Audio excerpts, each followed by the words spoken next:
My name is Evelyn Harper Whitmore, and 3 months ago, my husband of 25 years decided our silver anniversary was the perfect night to blindside me with divorce papers in front of 200 of Dallas's most influential people.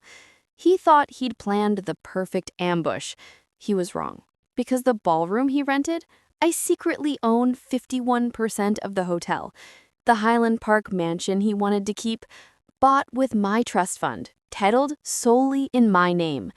And the 12% stake in his own energy company that he bragged about building from nothing, those shares were gifted to me years ago by his own dying business partner, a fact he conveniently forgot. But let's start where the real story begins, 6 weeks before the gala.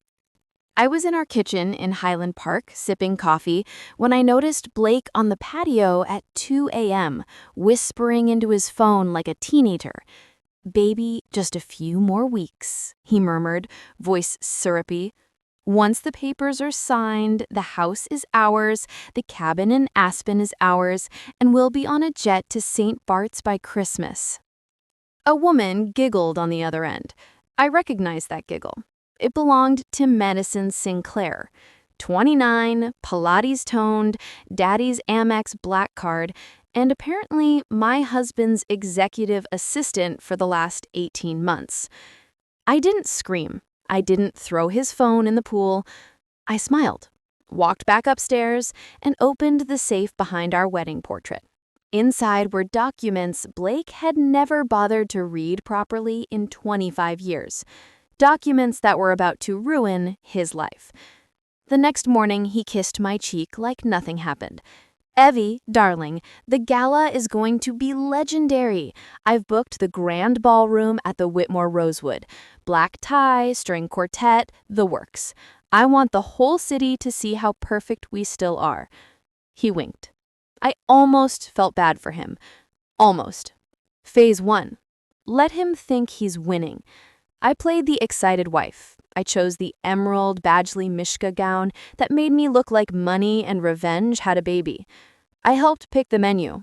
Wagyu, caviar, $300 bottles of Dom flowing like water. Meanwhile, I was quietly moving money, meeting lawyers, and cashing in favors he didn't know I had. See, Blake likes to tell people he built Whitmore Energy from a garage. Cute story. Truth? His college roommate, Tucker Grayson, put up the seed money. When Tucker got cancer 5 years ago, he transferred his 12% founding shares to me, not Blake, because, in his words, Evie's the only one in that marriage with a brain and a spine. Tucker died 2 weeks later. Blake never forgave him, but he sure cashed the sympathy checks at networking events.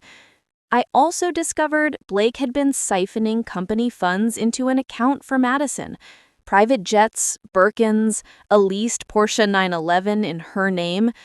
My lawyer, Valentina Cruz, shark in Louboutins, salivated when I showed her the paper trail.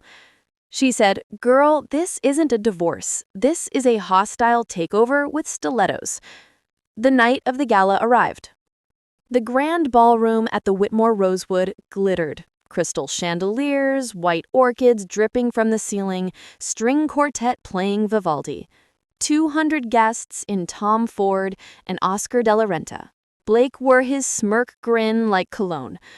Madison was there, of course, clinging to his arm in a skin-tight white gown that screamed, "Trophy."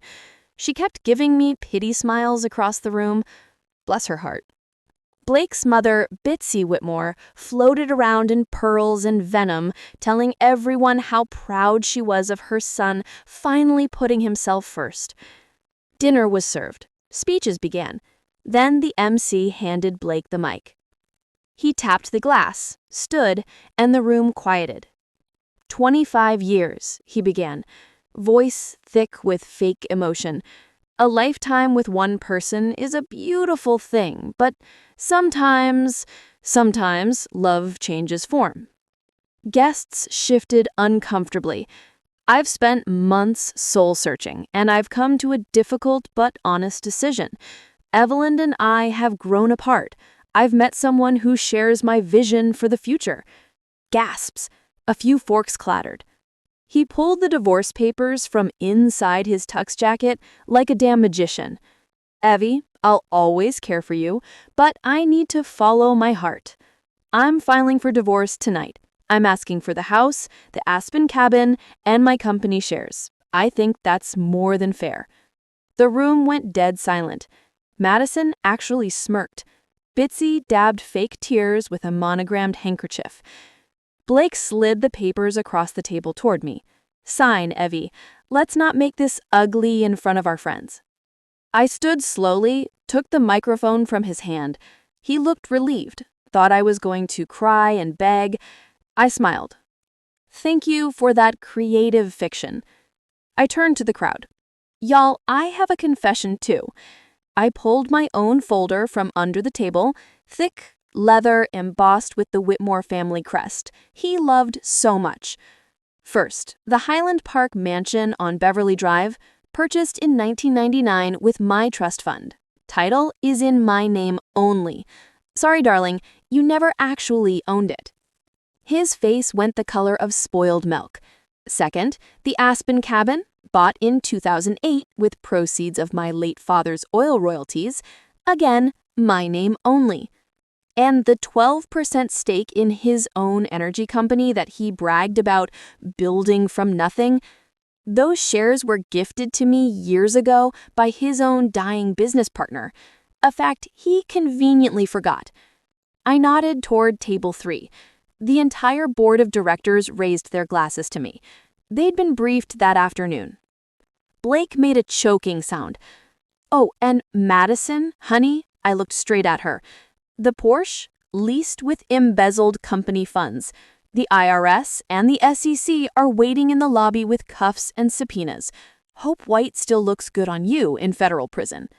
Her champagne glass slipped and shattered. I turned back to Blake. So here's what's actually going to happen. You have exactly 30 minutes to leave my hotel before security escorts you out. You will resign from Whitmore Energy Monday morning. You will receive 0 from this marriage except the clothes on your back and the 2012 Tahoe you bought your mama last Christmas, which, by the way, I'm repossessing tonight. I lifted my glass to new beginnings. The room erupted in applause. Actual applause. Half the guests started filming. The video hit 18 million views in 48 hours. Blake tried to speak, but his mic had already been cut. On my orders. Security, my security, appeared at his elbows. Bitsy started screeching about family reputation until I reminded her the mansion she's lived in rent-free for 12 years also belongs to me. She went very quiet. Madison tried to bolt. A federal agent in a tuxedo stopped her at the door. Turns out when you commit wire fraud across state lines, the FBI likes to make an entrance. I didn't cry. I danced. The string quartet switched to Beyoncé's Irreplaceable on my request. I danced with Tucker's widow, with the board members, with my lawyer Valentina, who was laughing so hard her mascara ran. I danced until the sun came up. Epilogue. Where are they now? Blake. Lives in a 1-bedroom in Plano, drives for Uber Black in the Tahoe I let him keep out of pity. Last I heard, he was trying to sell life insurance. Good luck with that background check, buddy. Bitsy. Sold her jewelry at consignment, now lives in a retirement community in Mesquite, and tells everyone I stole her son's company. The residents love the drama. Madison took a plea deal. 18 months club fed, plus restitution. Posts gym selfies from prison with captions about growth. Whatever helps you sleep on that plastic mattress, sweetheart. Me. I sold my shares in Whitmore Energy for $187 million, rebranded the company, Harper Energy, and moved the headquarters to Austin because Dallas is too damn hot. I bought a penthouse in Miami, a vineyard in Napa, and a beach house in Costa Rica. I date when I want. Pilots, artists, a suspiciously handsome sommelier 10 years younger who calls me ma'am in a way that should be illegal. And every year on our would-be anniversary, I send Blake a postcard from wherever I am in the world. Just one line. Still not missing you. From E. Karma doesn't always wear black. Sometimes she wears custom emerald silk and signs her name with a fountain pen. If you're reading this, Blake, yes, this story is about you. Hope the view from that Uber is nice this time of year. Drop a heart if you're Team Evelyn, and comment which city you want the next revenge story set in. I've got plenty more where this came from. And remember, ladies, never let a man tell you he built something alone. Check the paperwork. Always check the paperwork.